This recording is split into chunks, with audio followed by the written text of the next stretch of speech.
sa inyo. Ito po ang pagkilos na ito ng mga Pilipinong mga aktivista, mga freedom-loving people, at saka mula sa mga pambansang minorya, mga katutubo at moro, ay pakikisa sa mamamayan ng India, sa mga struggling people of India, na lumalaban po doon sa matinding pasismo ng kanilang leader na si Narendra Modi.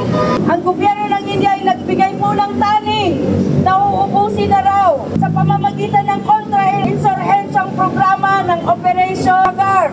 Lahat ng mga lumalabang mamamayan sa India, lalo-lalo na mga katutubo sa India na tinatawag na adivasi.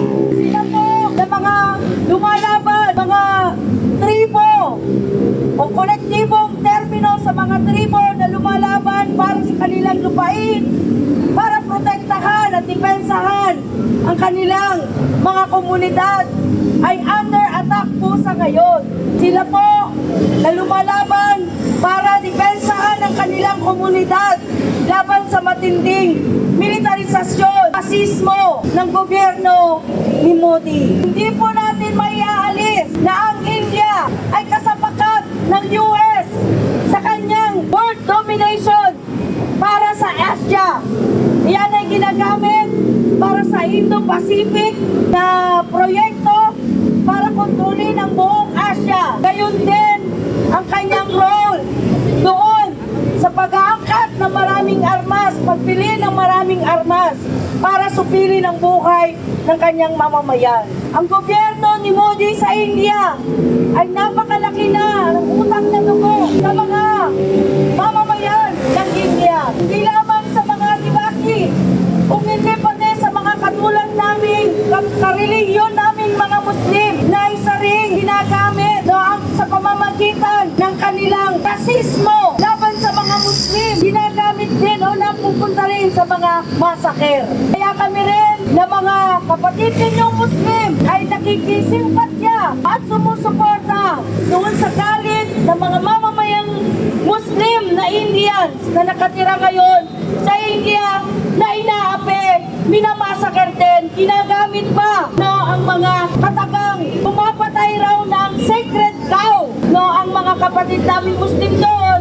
Kaya ini-entice ang mga Indians sa ganitong rasismo ng matinding pasismo din sa gobyerno ni Modi. Kasapakat din ang India sa pagpapalakas palalo ng US at ng mga kasapakat nito sa armament, lalo-lalo na inaangkat ng India mula sa mga war criminals tulad sa Israel at sa US ang kanilang mga drone, ang kanilang mga weapons para supilin ang mga mamamayan ng adivasi at saka mamamayang mga Muslim. Sa panahon na tumitindi ang pakikibaka ng mga mamamayan, lalo na ng mga national minorities, para proteksyonan ang ating mga lupa, para hindi maubos ang mga resources sa mundo.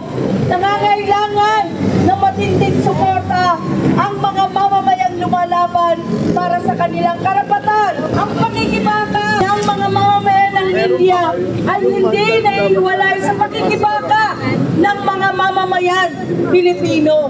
Gayon din ang pakikibaka ng mga katutubong adivasi doon sa India sa pakikibaka ng mga pambansang minorya dito sa ating bansa. Ang mga mamamayang India at ang mga mamamayang Pilipino nagkakaisa laban sa pasismo, laban sa imperialismo. Kaya ang pasistang programa ng Modi government ng India na Operation Agar, ang kontra-insurhensyang programa na ito, ay mariin nating kundinahin ang deadline na binigay ni Modi ng India noong March 31 ay dapat nating kundinahin at sa buong mundo ay kayatin na itigil mga pagpatay, massacre sa mga mamamayang India na lumalaban para sa kanilang karapatan at kagalingan. Maraming salamat po at wassalamualaikum sa inyong lahat.